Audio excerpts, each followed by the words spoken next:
Well, good morning, guys, and welcome to Bridge Church Online. Good morning. We're so pleased to have you with us. My name is Kori. And I'm Jono.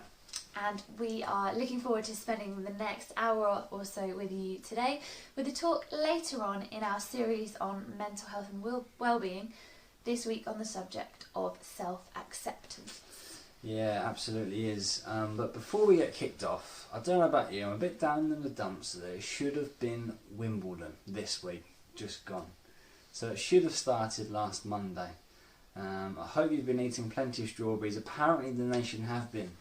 Strawberry growers were expecting the worst with Wimbledon being cancelled. But actually, because families are eating so many strawberries at home, sales have increased by over a fifth this year. There you go. In fact, we did have some delicious strawberries the other day from Helen Starkey, didn't we? We did, thanks Helen. They were so good. Delicious. Love a strawberry. So, moving on with our session together this morning, we are going straight over to the leader of Bridge Church, Andy Buttress, who is going to deliver part one of his message to us on the theme of self-acceptance. So grab your cuppa, sit back and listen to this. Mirror, mirror on the wall, who is the fairest of them all? Well, you know the story. It's the story of Snow White and the beautiful, wicked Queen. So the Queen every morning gets up and she goes to her mirror and she says, "Mirror, mirror on the wall, who is the fairest of them all?" And the mirror says, "Oh, beautiful and fair Queen, you are." And that is the right answer. But then one morning she goes to the mirror and she says, "Ah, mirror, mirror on the wall, who is the fairest of them all?" And the mirror says, "Sorry, love, it's no longer you. Snow White, your stepdaughter, is now the most beautiful person in the land and you're coming second. Please don't take it personally that you're not." Now the wicked Queen is mad. She's raving mad and she vows to kill Snow White. So that's the fairy story which, well, I was brought up with, probably you too. And it's a kind of a fairy story that deals with questions of identity and self-acceptance and jealousy and all those kind of things. And the question I want to ask you this morning as we look at this subject of self-acceptance in our mental health and well-being series is, what mirror are you looking into? Now we're going to be splitting this talk up into two parts. The first part is largely going to be looking at the subject of who I am. Who am I? And then the second part is going to be about self-acceptance, because we need to know who we are in order for us to accept who we are. There's a quote by Alicia Keys, an American singer-songwriter, and it goes like this: "Things can be really empty in this world, and I don't just mean the music world. It can become a really meaningless place if you don't really understand who am I, why am I here, and what am I doing?" So the talk this morning, or the first part of the talk, is on that who am I question. So here are a few factors that determine who I am, and they do overlap, and this list is not exhaustive. So the first one is gender. Gender, a very important one. So we have male and we have female.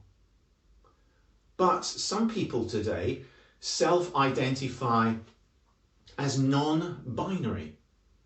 Non-binary is when they don't identify as either male nor female. And then there's the whole area of transgender. Transgender.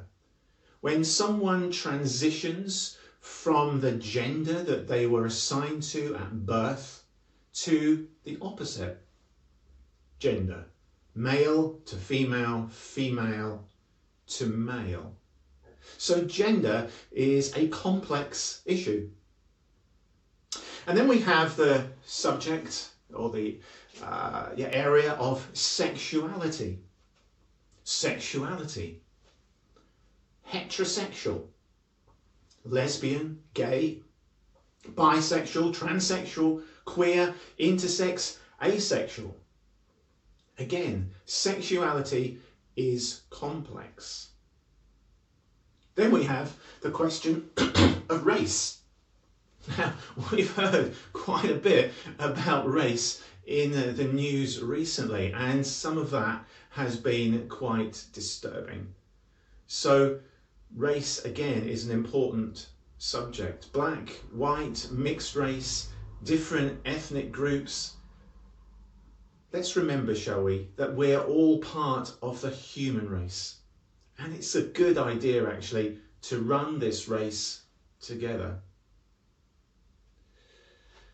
Connected with race is family. Our identity is all part of the family that we have grown up in and our ancestry. So who do you think you are? Well, you are a product of your family going back years. And sometimes your family will have been spread over the globe. You are inherently part of a family. Then we have the whole subject of religion or belief system. And that affects how you see yourself. Even if you are an atheist, you have a belief system, an understanding, a view of the world. And again, religion is a very complex subject.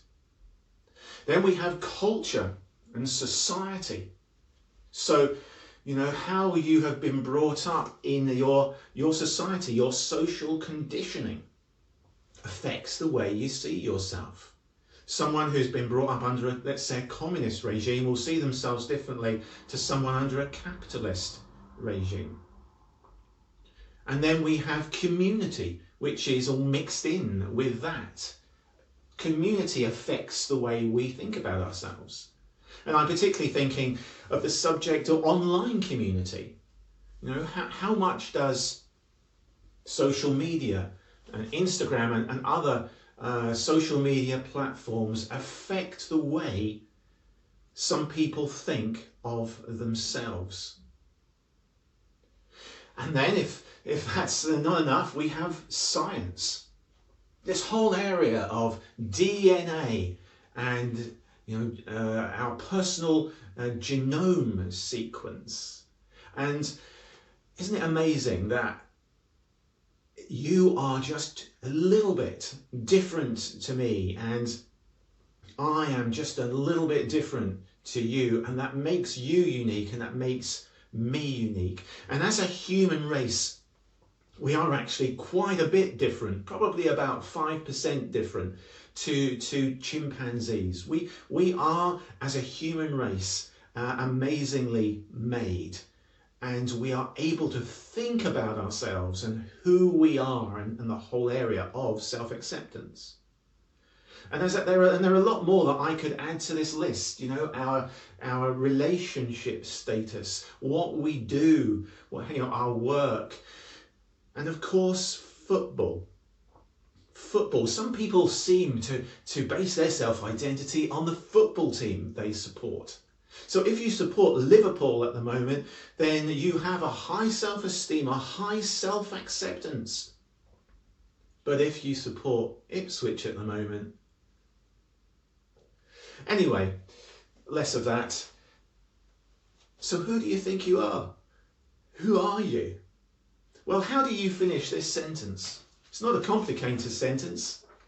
But how do you finish it? I am.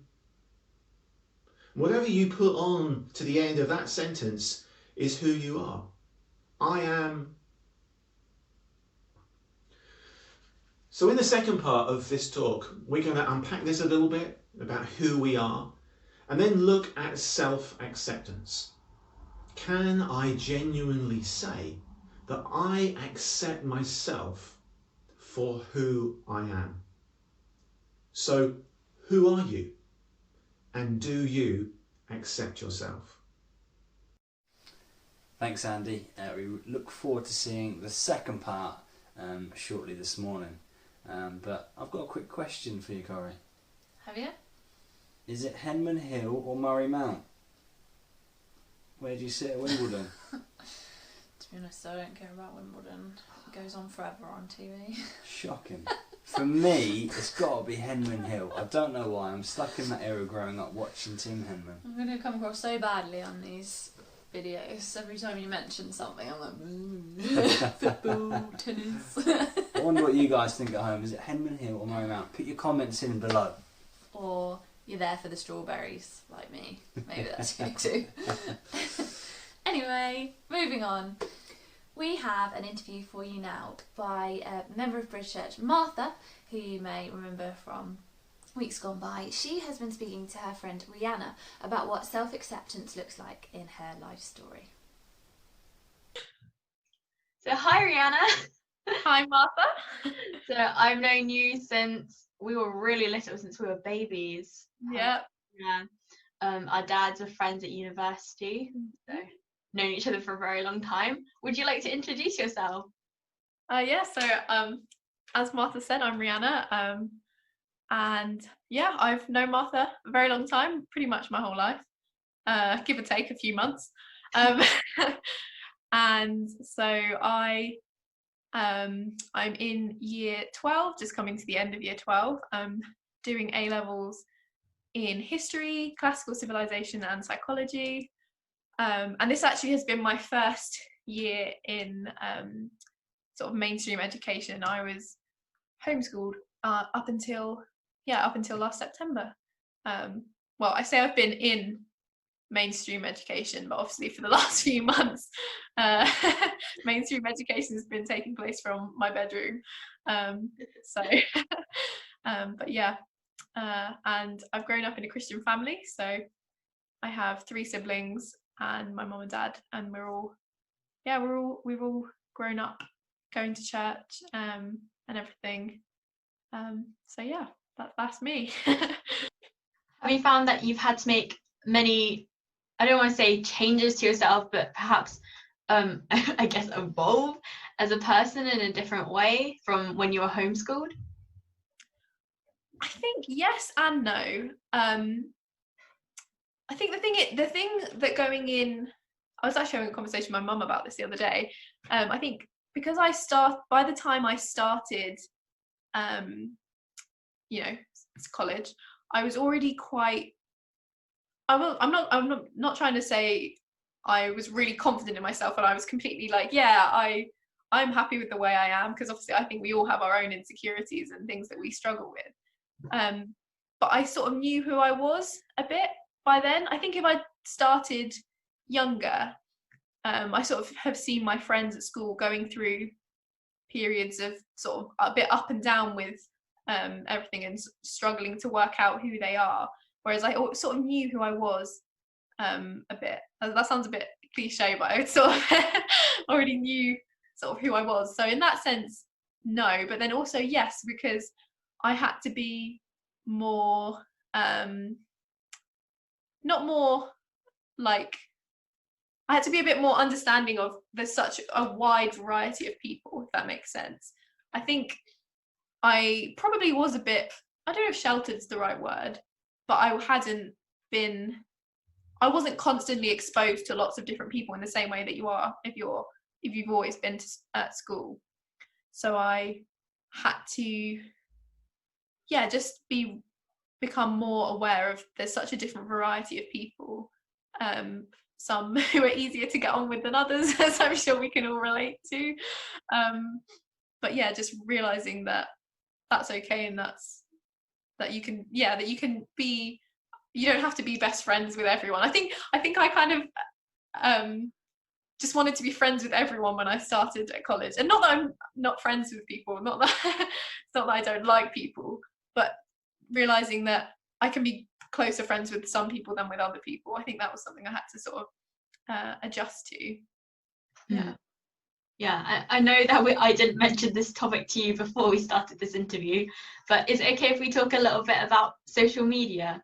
Of course. Yeah, go for it. I know that you're a really big Instagram person. Do you find any difficulties with perhaps standards that are portrayed on social media? Yeah, definitely. I think it's funny growing up now, like when I talk to my parents about social media, they just don't get it because it's just so different to when they were growing up. And it's weird when you sort of actually think about it. It's so weird how social media is such a big thing, like it can affect you so much.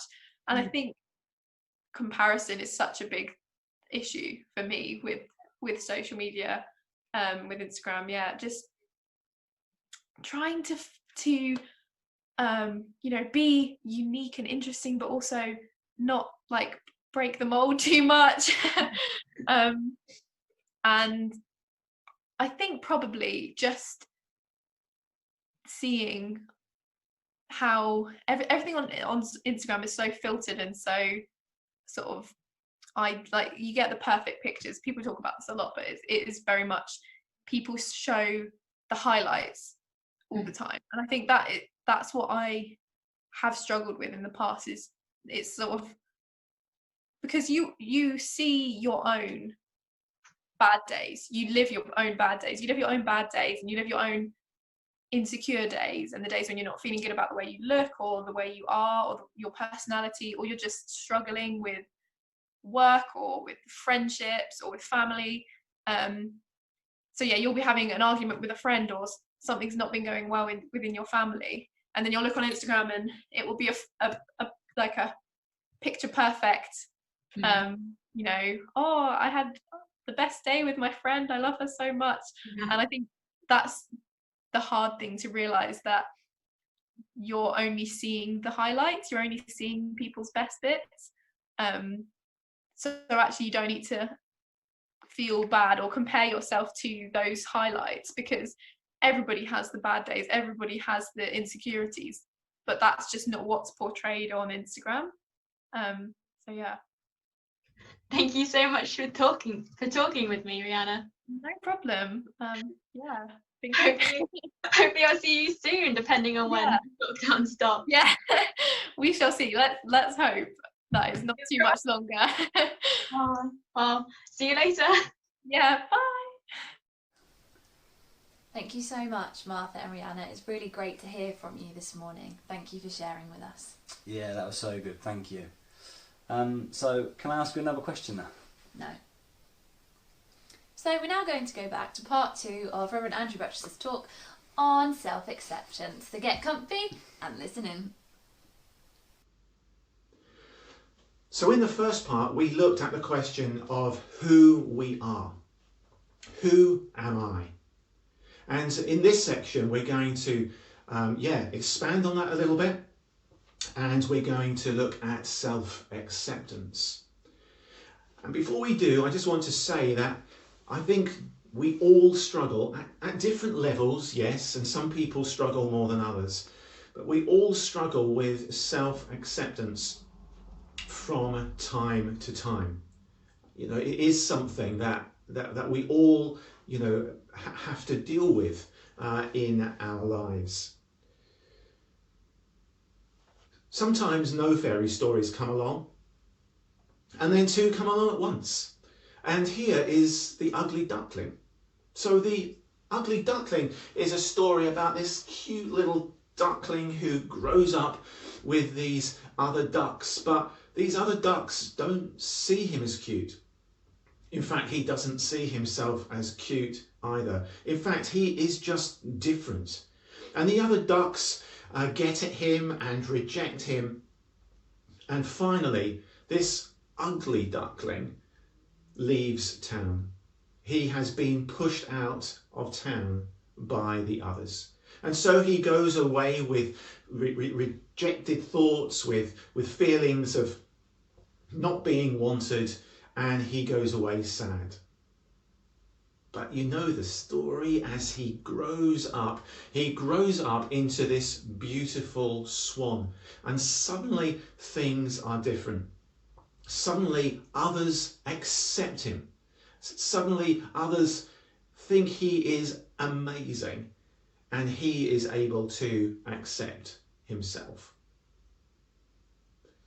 So this ugly duckling syndrome is quite important when we're looking at the subject of self-acceptance, because sometimes we feel like ugly ducklings. Sometimes we are involved in relationships. Perhaps you know people who have been involved in relationships that have gone wrong, that have become messy. And as a result of all this, we sometimes heap blame on ourselves. We sometimes feel guilty. We sometimes feel bad. And as a result, we find it difficult to accept ourselves. But sometimes there is no real blame that we should attach to ourselves. Sometimes it isn't our fault, and yet we still feel it difficult to accept ourselves because we feel that deep sense of rejection by others. It is true, isn't it, that if people accept us, we find it easier to accept ourselves. But if people reject us, we find it really difficult to accept ourselves. So there is this ugly duckling syndrome, perhaps, in that kind of area. But it's also in the kind of area of literally not liking ourselves physically for who we are. Perhaps you know people who just reject themselves because they just don't like the way that they look. They're too fat or too thin, too tall or too short, too something or other.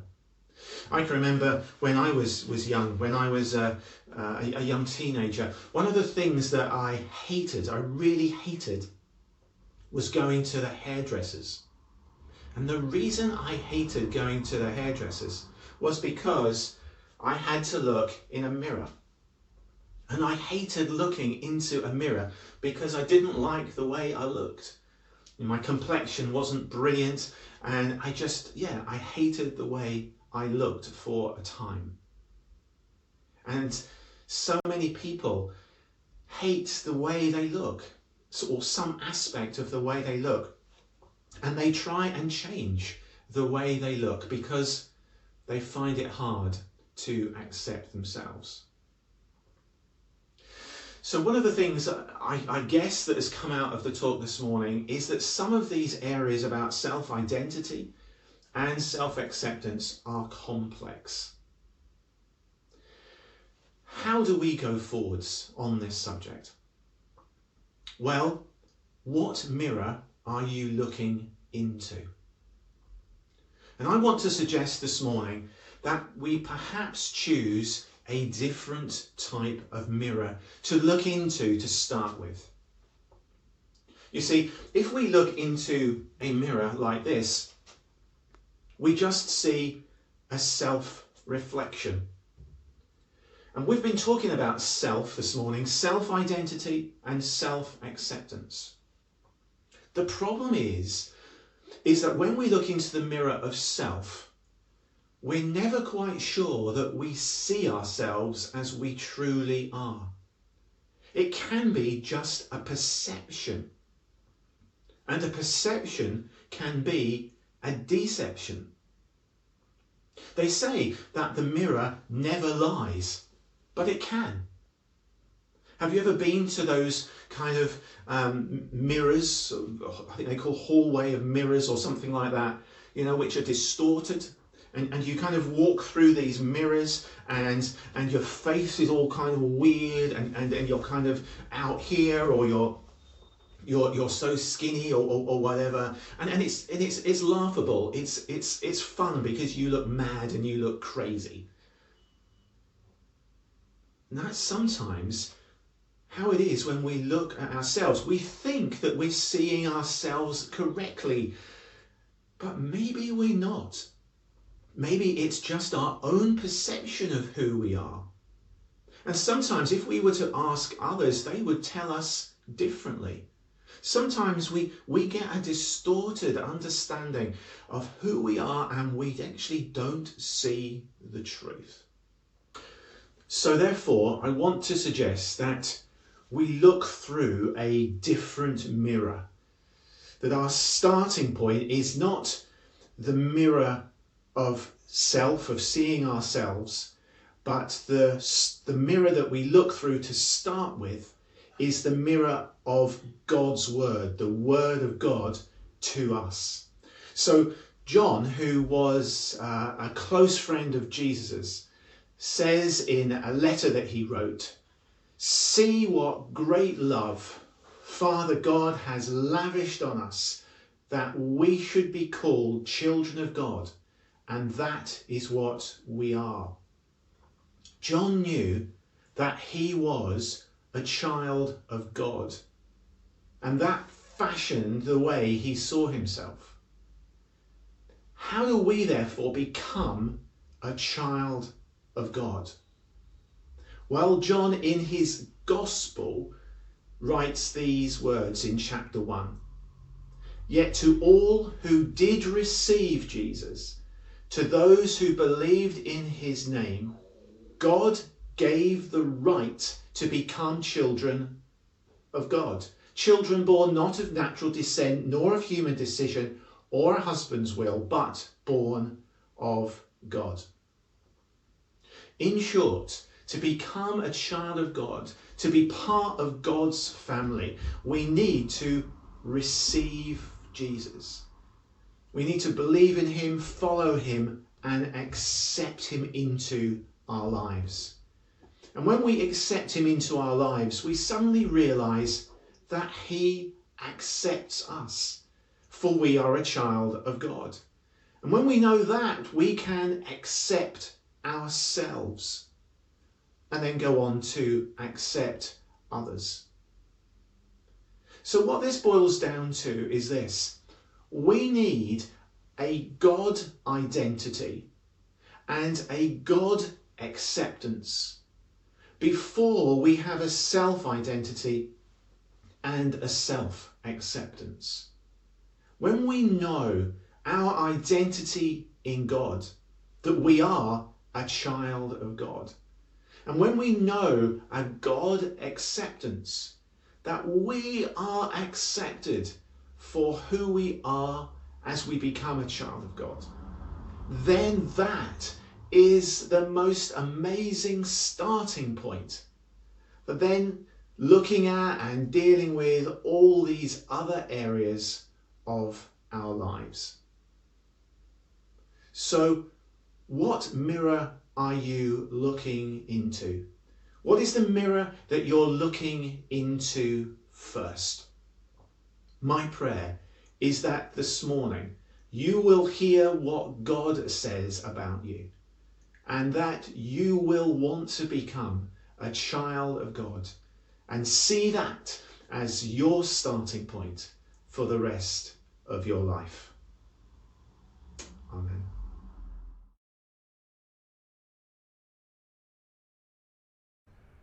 I got in with the wrong crowd, and I started to pinch cars, burgle houses, me and my friends become known as very high profile thieves really.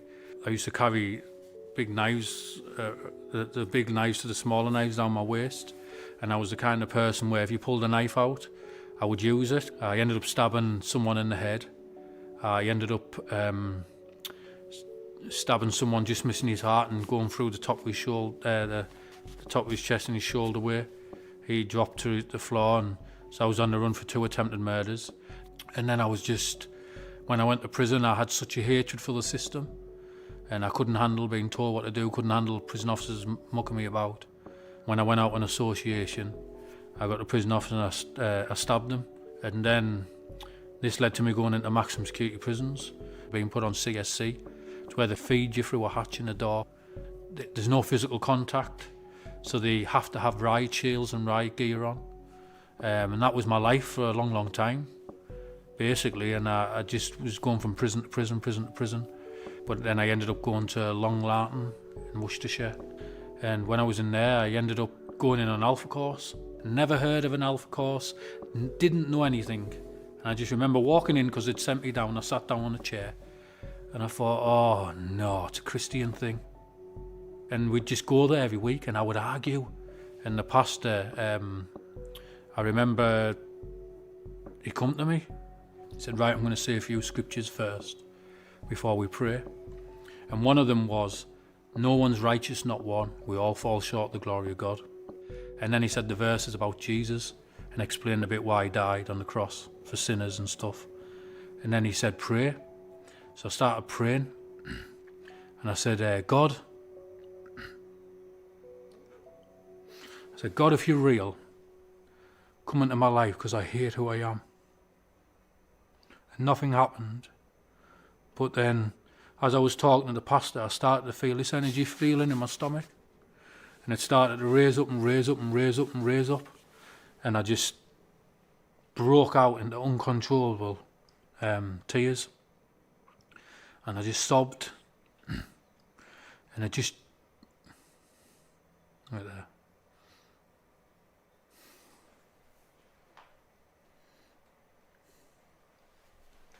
Because that was a change in my whole life. I knew God was real. And no one will change that now. And then I remember running on the wing. People clearly knew that I would become a Christian. So I actually helped them on another 2 alpha courses. And then I got released. I've been in a prison where because you would have thought that the prison where I stabbed the prison officers would have been the last prison to have me. But they were the first. That's how God works. The best thing for me is going in prisons and helping the lads in prison and trying to tell them about God. I've got 4 kids and they're my life. And what upsets me is because now I know that back then, if I had the kids, they wouldn't have had a good upbringing. And now they sit on the night and have Bible studies with their dad.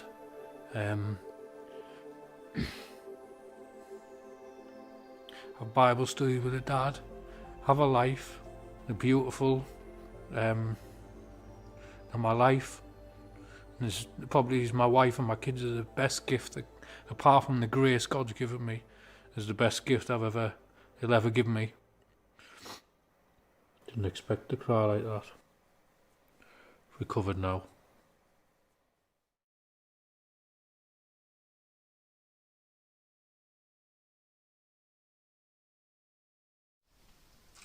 Wow, what a great story. A really inspiring testimony. And hey, if you at home have a testimony that you'd like to share with us, please do get in touch. If it's something we can share on Life Stories, we just love hearing the real life stories from real life people, so please do let us know. We absolutely do, so do get in contact if you've got a testimony to share.